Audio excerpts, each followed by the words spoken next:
Okay, good afternoon student. Inheritance and variation या लेसनमधला chromosomal chromosomal theory of inheritance हा point आपण start करतोय. या आधीच्या लेक्चरमध्ये थोडासा पॉईंट आपण डिस्कस केलेला आहे. सो पॉईंट स्टार्ट करण्याआधी पुन्हा एकदा सांगते, हा जो पॉईंट आहे तो NCERT आणि स्टेट बोर्ड बऱ्यापैकी कॉमन सेम दिलेला आहे. आधी स्टेट बोर्डमध्ये NCERT प्रमाणे तेवढं डिटेल दिलं नव्हतं, पण नवीन सिलेबसमध्ये ते ॲड केलेलं आहे. सो फक्त तुम्हाला एक डिफरन्स सांगते. सुरुवातीचा जो पॉईंट आहे क्रोमोझोमल थिअरी ऑफ इनहेरिटन्स, तर या पॉईंटमध्ये क्रोमोझोम आणि जीन इन शॉर्ट यांच्याबद्दल तुम्हाला सांगितलेलं आहे की क्रोमोझोम काय आहेत, कुठे आहेत, जीन कुठे आहेत आणि त्यांचं बिहेवियर काय, सेलमध्ये ते कसे बिहेव करतात. तर हे जे बिहेवियर आहे हे NCERTचं जर तुम्ही बुक बघितलं तर त्या ठिकाणी असे एक डिस्टिंग्विशिंग चार्ट दिलेला आहे. ही सगळी थिअरी संपल्यानंतर सो सगळी थिअरी कॉमन दोघांमध्ये सेम आहे. फक्त एक पॉईंट एक्स्ट्रा NCERTमध्ये चार्ट दिलेला आहे डिस्टिंग्विशिंगचा आणि कॉलमला नेम देताना A आणि B दिलेले आहे आणि दोघांमध्येही पॉईंट दिलेले आहेत डिफरन्सचे. आणि ते डिफरन्सचे पॉईंट रीड करून तुम्हाला ओळखायचं आहे ह्या दोनपैकी क्रोमोझोमचा कॉलम कोणता आहे आणि जीनचा कॉलम कोणता आहे. त्या पॉईंटवरती तुम्हाला ते आयडेंटिफाय करायचं आहे. त्यातला जो लास्ट थर्ड पॉईंट आहे तो ट्रिकी आहे. त्याच्यावरती तुम्हाला शोधून काढायचं की क्रोमोझोम कोणता आहे आणि जीन कोणता आहे. त्या पॉईंटवरती मॅक्झिमम टाईम नीटला क्वेश्चन विचारण्याचे चान्सेस असतात.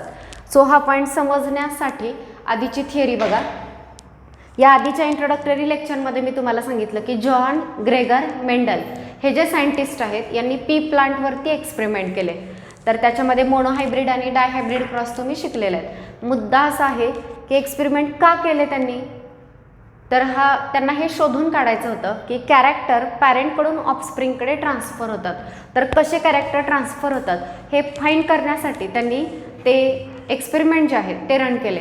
पण त्यांनी एक्सपेरिमेंट केले होते 1866मध्ये, पण टिल 19th सेंचुरी त्यांचं जे वर्क आहे ते अननोटीस राहिलं. आणि या आधीच्या लेक्चरमध्ये आपण 3 रिझन बघितले की त्यांचं वर्क का नाही नोटीस केलं लोकांनी, का ॲक्सेप्ट केलं नाही. त्यातलं पहिलं रिझन तुम्हाला सांगितलं होतं, communication was not easy in those days.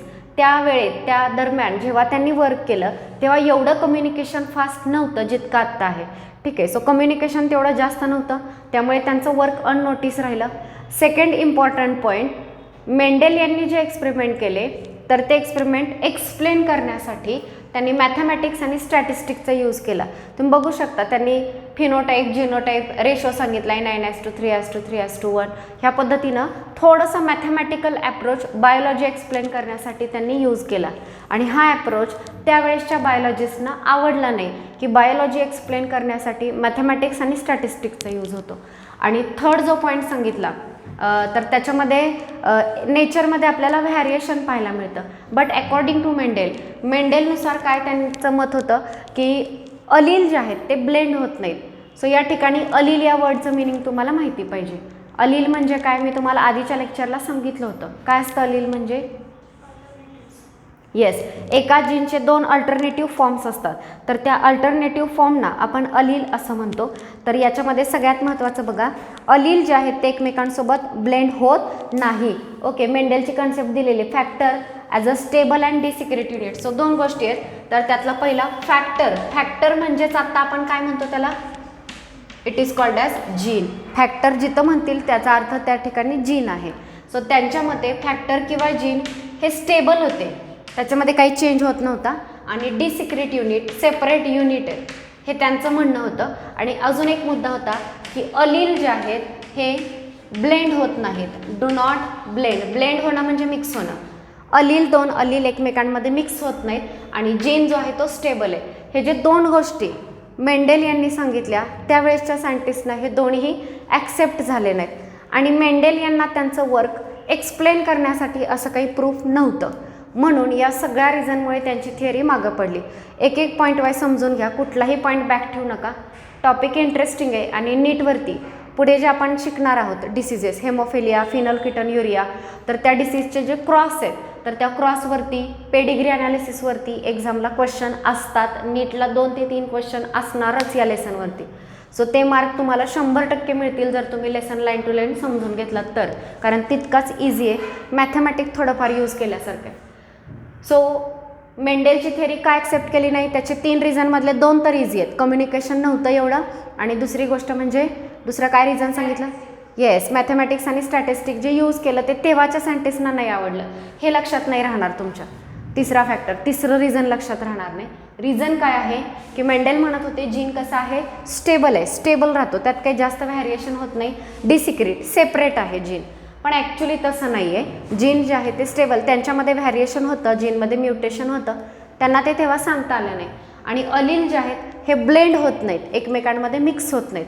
अलील तुम्हाला अजूनही कळलं आहे का बघा, कॅपिटल टी स्मॉल टी, हे जे तुम्ही लिहिता, दोन अल्टरनेटिव्ह फॉर्म लिहिता जीनचे, तर यांना काय म्हणणार तुम्ही, एकमेकांचे अलील.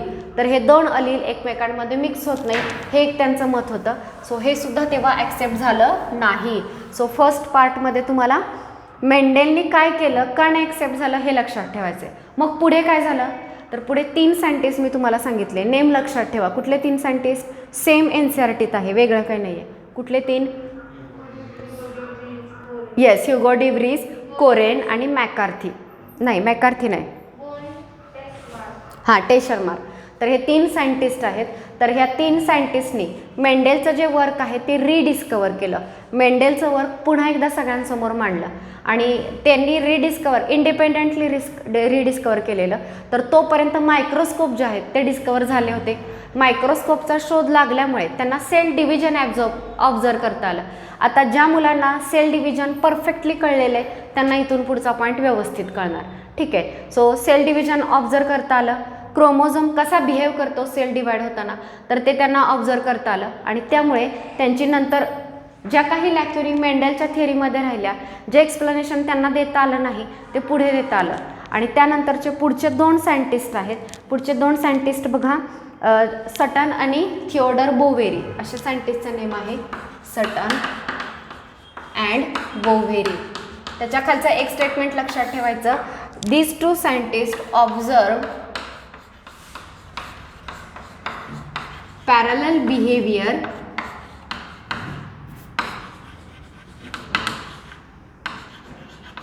of chromosome and gene, of chromosome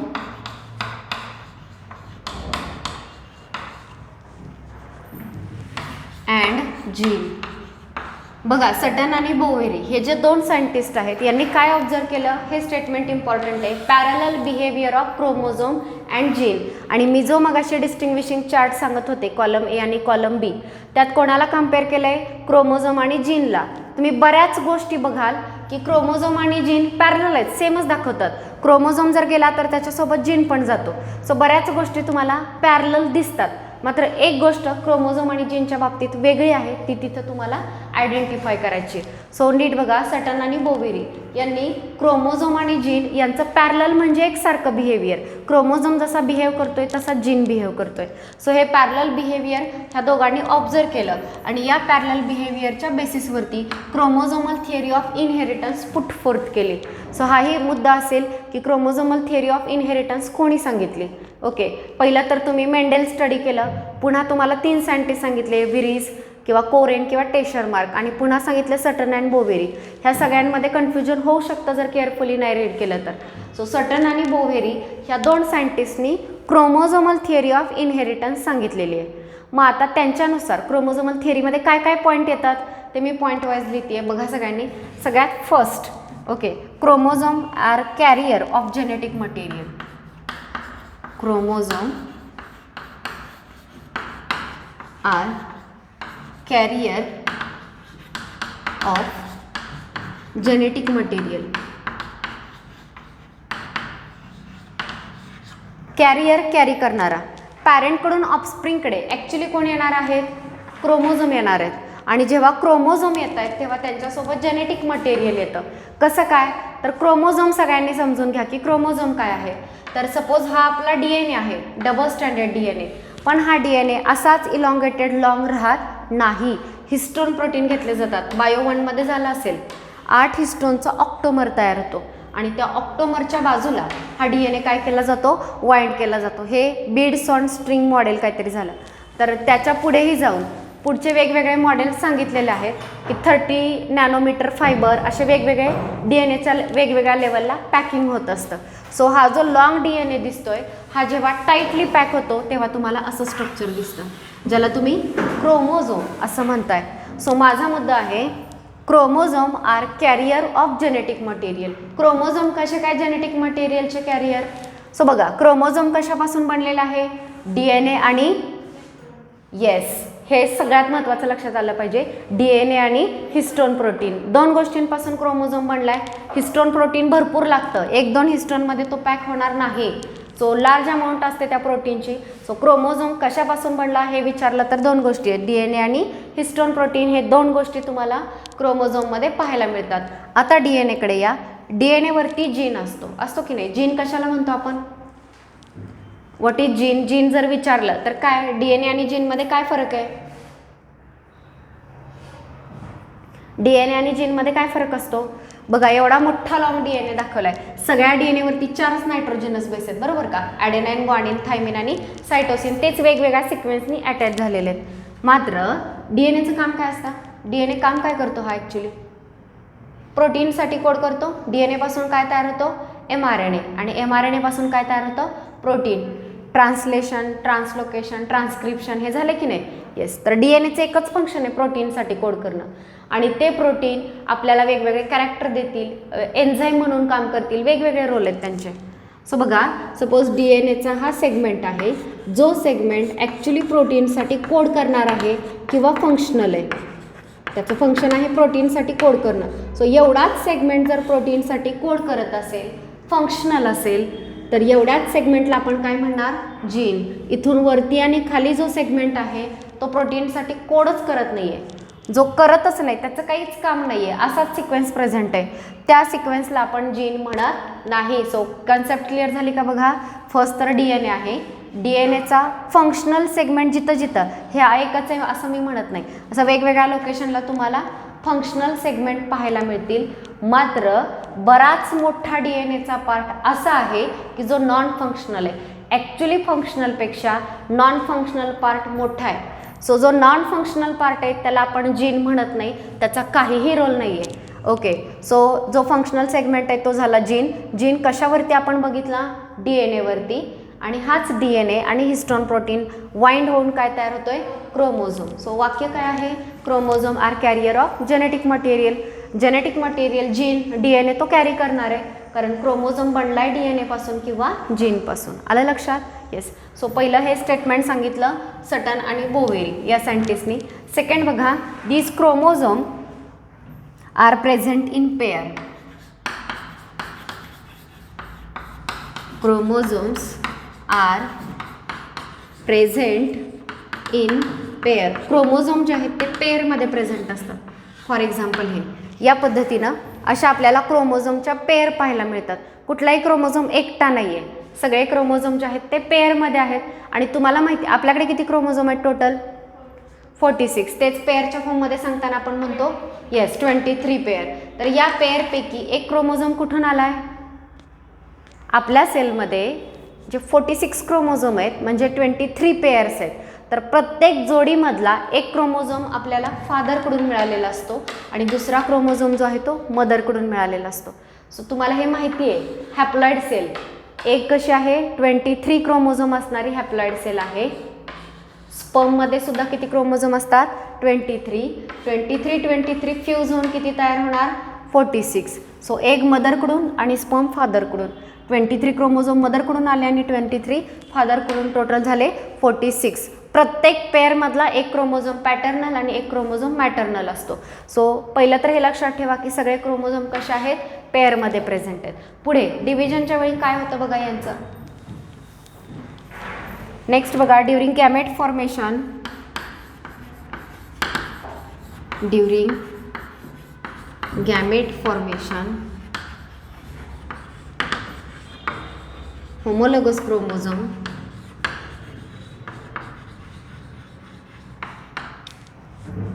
pair assort and segregate independently.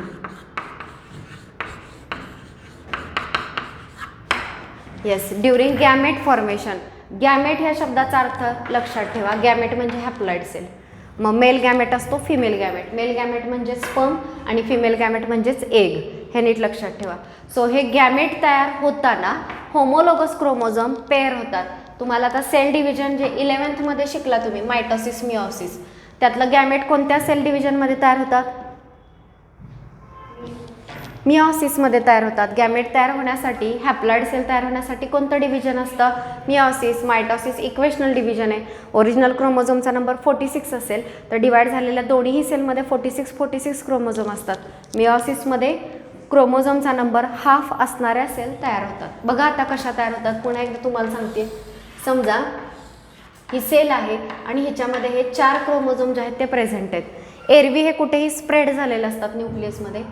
जेव्हा डिव्हिजन होणार तेव्हा त्यातले जे होमोलोगस आहेत ते एकमेकांच्या शेजारी अलाइन होतात, त्यांचं पेअरिंग होतं या पद्धतीनं. सो गॅमेट फॉर्मेशनच्या आधी होमोलोगस क्रोमोझोम काय होतात? पेअर होतात. जेनेटिक इन्फॉर्मेशन एक्सचेंज केली जाते.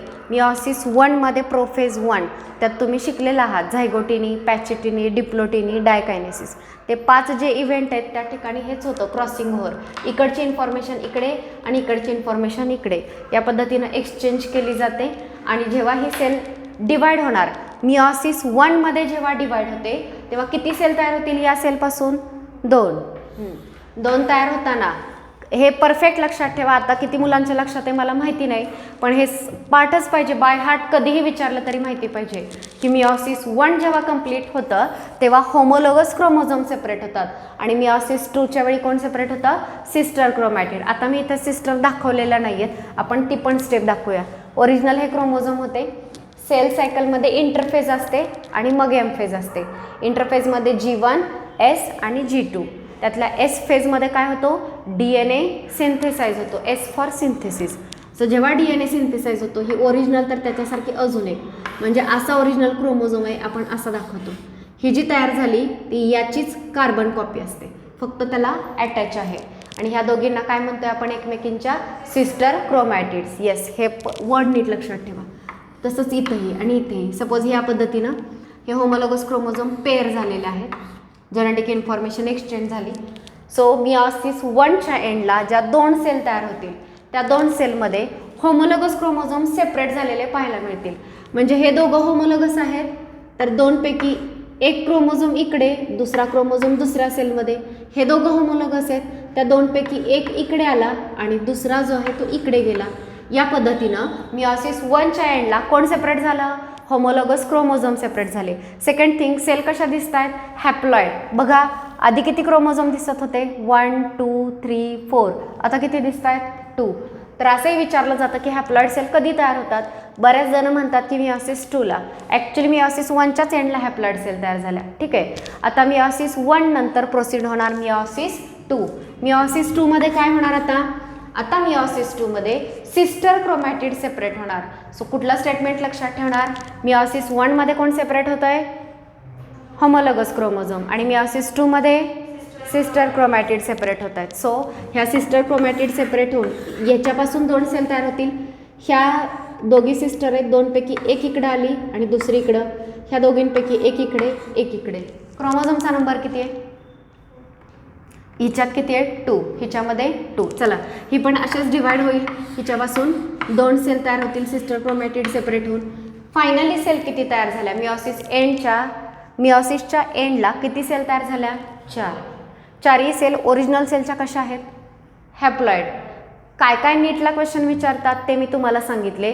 पहिलं तुम्हाला सांगितलं की मिओसिस 1ला कोण सेपरेट होतं आणि मिओसिस 2ला कोण हे विचारलं जातं. 1ला कोण आणि 2ला करेक्ट. अजून एक क्वेश्चन असतो की हॅप्लॉइड सेल कधी तयार होतात? मिओसिस 1च्या एंडच्या सेल हॅप्लॉइड आहेत, मिओसिस 2ला पण हॅप्लॉइड आहेत. कसं ते मुलांना कळत नाही, तर या पद्धतीनं जेव्हा तुम्ही लिहून बघता तेव्हाच तुम्हाला कळतं. इथंही क्रोमोझोमचा नंबर 2च दिसतोय आणि इथेही 2च. इथं सिस्टर क्रोमॅटिड अटॅच आहेत, तर इथं काय झाल्या? सेपरेट झाल्या. अजून एक क्वेश्चन याच्यावरती विचारला जातो की मिओसिस 1 आणि मिओसिस 2 पैकी कोणतं डिव्हिजन सेम मायटोसिस सारखं आहे? ठीक आहे, कोणी सांगितलं? मिओसिस 2. का बरं meiosis 2?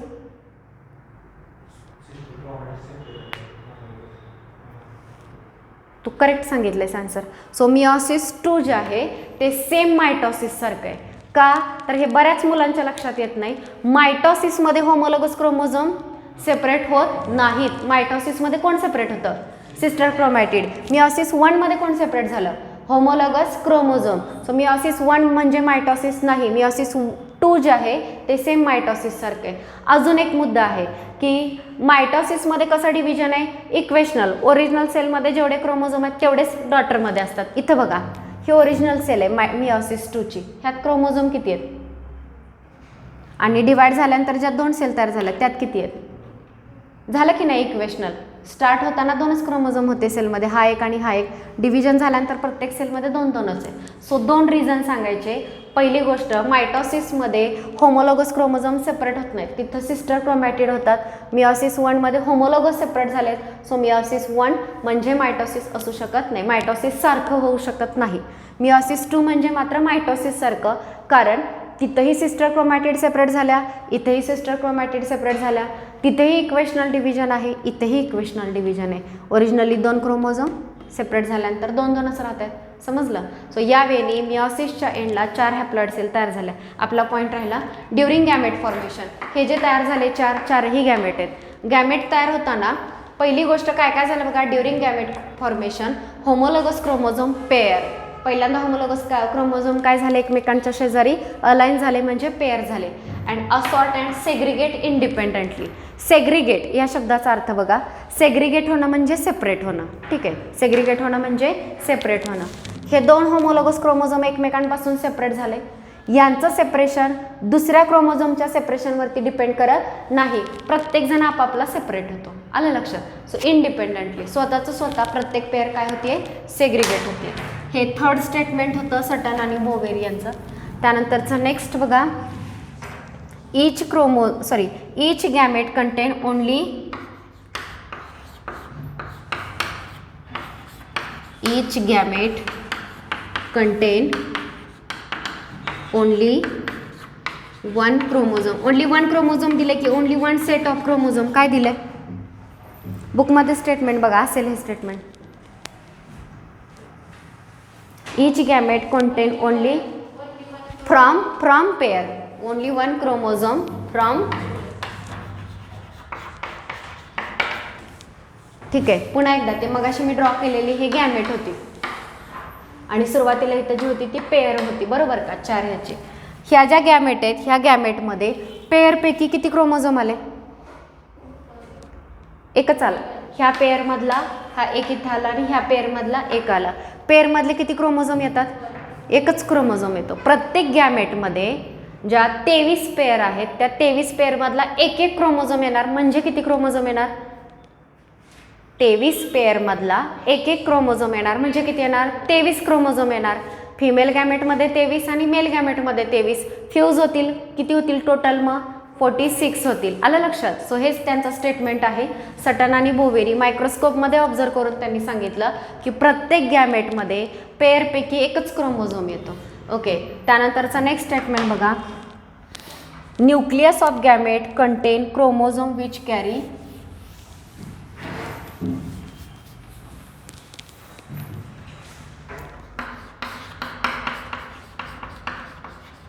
nucleus of gamete contain chromosome which carry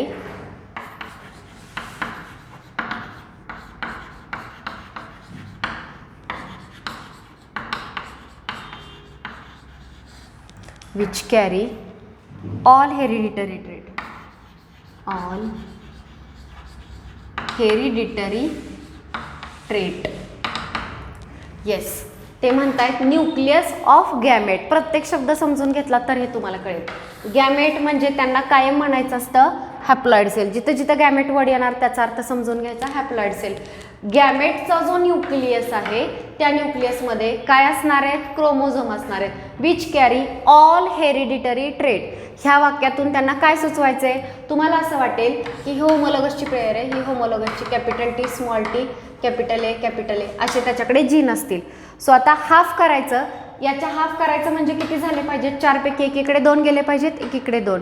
असं कधीच नाही होणार की कॅपिटल टी स्मॉल टी एकीकडे गेलं आणि ए एकीकडे गेलं. असं कधीही सेग्रिगेशन होत नाही.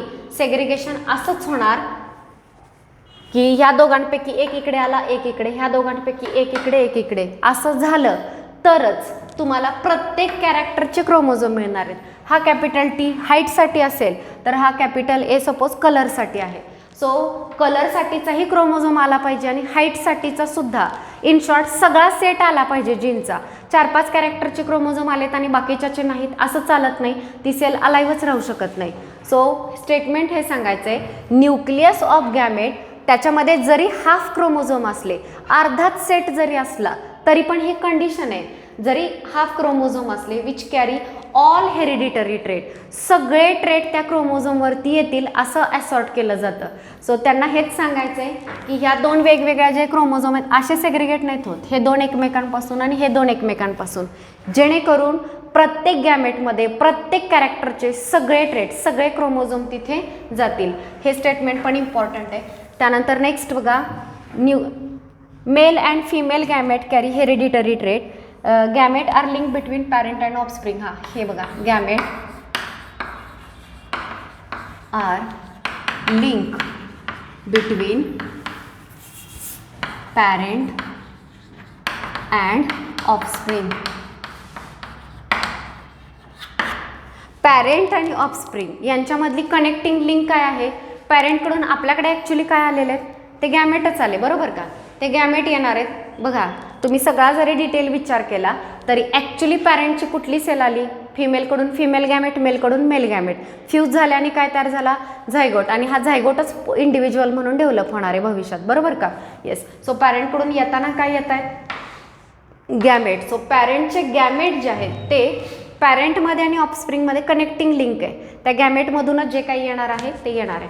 ओके, त्यानंतर नेक्स्ट बघा, fusion of mail gamete and female gamete restore diploid number.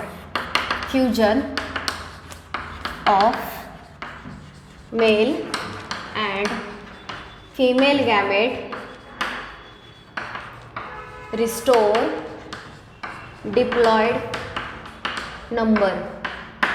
Theory important होती, सो डिटेल तुम्हाला रिवाइज केली. सो तुम्हाला समजलं fusion of male and female gamete restore diploid number म्हणजे कसं? मेल गॅमेट हॅप्लॉइड आहे, क्रोमोझोमचा नंबर 23 आपल्या बाबतीत. फिमेल गॅमेट हॅप्लॉइड आहे, क्रोमोझोमचा नंबर 23. दोन फ्यूज झाले. फ्युजन झाल्यानंतर क्रोमोझोमचा नंबर झाला 46 आणि या कंडिशनला आपण 2n इंडिकेट करतो, म्हणजे काय झालं? हे diploid. So fusion of male and female gamete restore diploid number. So सगळे स्टेटमेंट समजले. डिव्हिजन डोक्यात घेऊन हे सगळं एक्सप्लेन करायचं. सगळ्यात फर्स्ट सांगितलं, chromosome are carrier of genetic material. Information कोणाकडून कोणाकडे जाणार आहे? पॅरेंटकडून ऑफस्प्रिंगकडे. कोणासोबत जाणार आहे? ह्या क्रोमोझोमसोबत, बरोबर का? सो क्रोमोझोम हे जेनेटिक इन्फॉर्मेशनचं कॅरियर आहेत. सेकंड थिंग, मग हे क्रोमोझोम कुठे असतात आणि कसे असतात? न्यूक्लियसमध्ये असतात, पेअरमध्ये असतात. सगळे क्रोमोझोम कसे आहेत? पेअरमध्ये. ओके, मग कसे बरे येत आहेत हे क्रोमोझोम ऑफस्प्रिंगकडे? तर गॅमेट जेव्हा पॅरेंटमध्ये तयार होतात तर गॅमेट तयार होताना क्रोमोझोम पहिल्यांदा पेअर होतात, त्यानंतर सेग्रिगेट होतात. सेग्रिगेट झाल्यानंतर हॅप्लॉइड सेल तयार होतात, म्हणजे प्रत्येक गॅमेटमध्ये फक्त पेअरपैकी एकच क्रोमोझोम येतो. आणि जेव्हा हे दोन हॅप्लॉइड गॅमेट फ्यूज होतात तेव्हा डिप्लॉइड सेल पुन्हा कंडिशन डिप्लॉइड येते. आणि पॅरेंटकडून ऑफस्प्रिंगकडे येणारी गोष्ट काय आहे? ती गॅमेटच आहे. गॅमेटमधला न्यूक्लियस आणि त्याच्यामधले क्रोमोझोम. सो सगळे पॉईंट समजले तुम्हाला? समजले? Chromosome is carrier of genetic material. Second काय लक्षात ठेवणार? Chromosome are present in pair. पेअरमध्ये असतात. मग आपल्याकडे कसे आले ते सगळं डिटेल दिलं त्यांनी. तर पेअरमधले क्रोमोझोम गॅमेट तयार होताना काय होतात? एकमेकांपासून सेपरेट होतात. आणि प्रत्येक गॅमेटमध्ये पेअरपैकी किती क्रोमोझोम येतो? एकच येतो. मग आता पुढच्या ऑफस्प्रिंगकडे सगळे कसे परत येणार? तर कोण आणि कोण फ्यूज होणार? मेल आणि फिमेल गॅमेट फ्यूज होणार. पुन्हा प्रत्येक कॅरेक्टरचे 2 क्रोमोझोम होणार, एक फादरकडून आणि एक मदरकडून. सो हे गॅमेट जे आहेत ते पॅरेंट आणि ऑफस्प्रिंगमध्ये कनेक्टिंग लिंक आहे. आय होप तुम्हाला थिअरी समजली असेल. पॉईंट समजले? ओके, ज्या पॉईंटमध्ये डाऊट राहिला असेल तर तुम्ही डाऊट विचारू शकता. सगळ्यांनी लिहिलं? हे समजलं?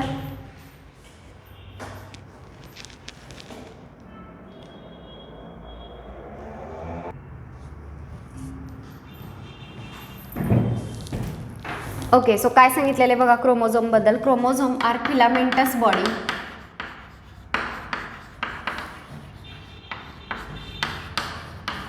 In eukaryotic nucleus.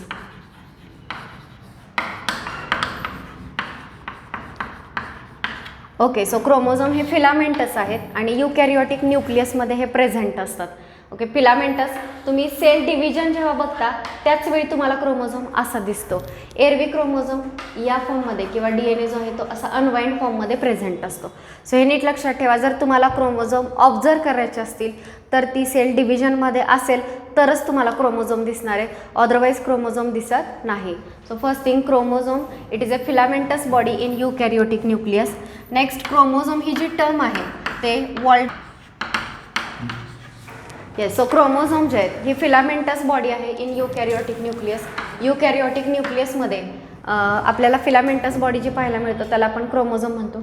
क्रोमोझोम ही जी टर्म आहे सगळ्यात पहिल्यांदा वॉल्डेअर या सायंटिस्टनी कॉइन केली. क्रोमोझोम म्हणजे क्रोमा म्हणजे कलर आणि सोमा म्हणजे बॉडी. सो स्टेन जर केली तर ती स्टेन कॅप्चर करते, कलर होते आणि आपल्याला मायक्रोस्कोप खाली दिसते. So it is called as chromosome. Next, size varies from species to species. क्रोमोझोमचा साईज किती असणार म्हणजे त्याचा थिकनेस, तिची लेंथ किती असते, स्पेसिसनुसार हा क्रोमोझोमचा साईज व्हॅरी होतो.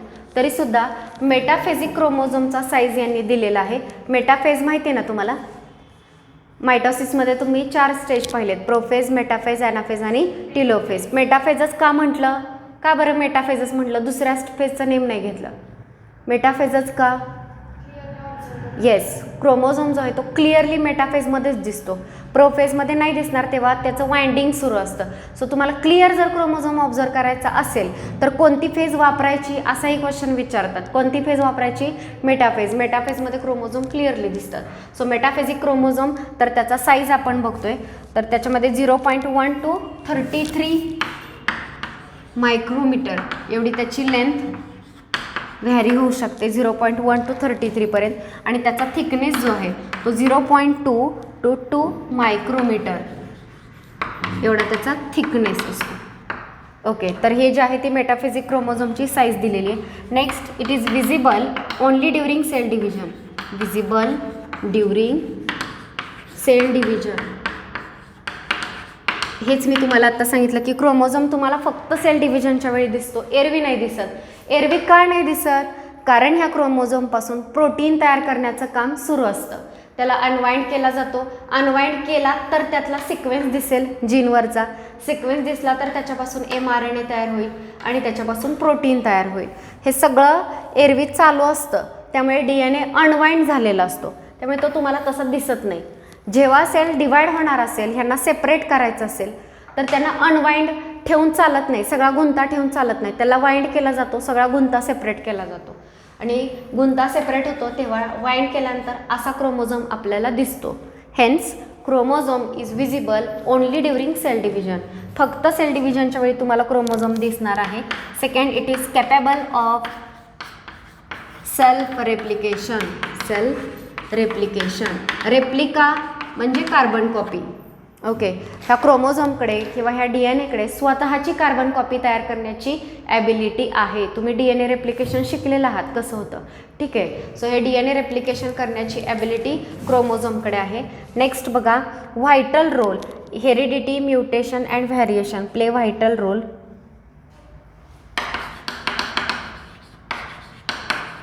In heredity. प्रत्येक टर्मचं वेगळं मिनिंग आहे. हेरिडिटी, म्युटेशन, व्हॅरिएशन माहिती आहेत का बघा सगळ्या टर्म. सगळ्यात फर्स्ट टर्म यूज केली heredity and evolution.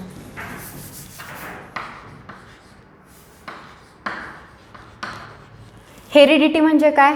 Transfer of character from parent to offspring, याला काय म्हणतो आपण? हेरिडिटी. हेरिडिटीमध्ये कोणाचा रोल आहे? क्रोमोझोमचा. क्रोमोझोमच कॅरेक्टर नेणार आहेत. Second thing mutation. म्युटेशन म्हणजे जीनचं स्ट्रक्चर चेंज होणं, जीनमध्ये चेंजेस येणं. सो जीनमध्ये चेंजेस येत आहेत आणि जीन कुठे आहेत? क्रोमोझोमवरतीच आहेत. सो त्याच्याहीमध्ये रोल आहे. व्हॅरिएशन.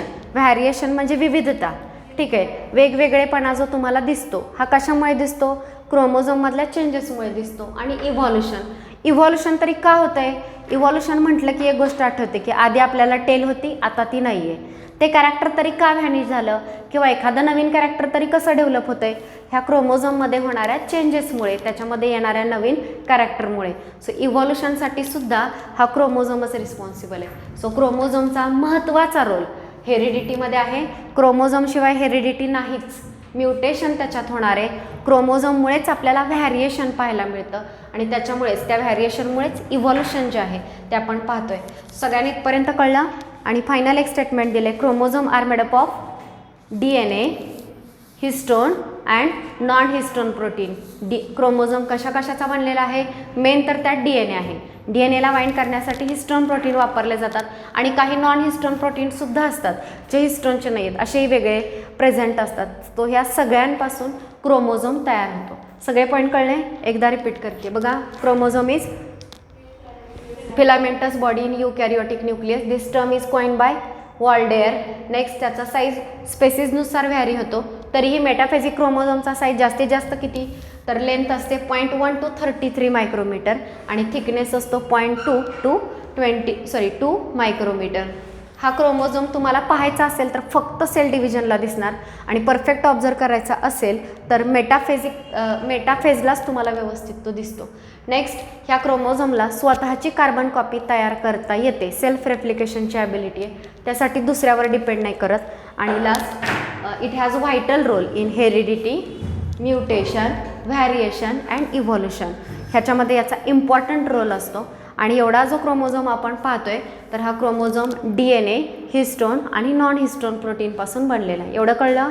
येस. नेक्स्ट लेक्चरमध्ये आपण याचा डिटेल, नंबर, स्ट्रक्चर ते डिटेल्स आपण पाहणार आहोत. त्यानंतर डिसऑर्डर आपण याचे स्टार्ट करणार आहोत.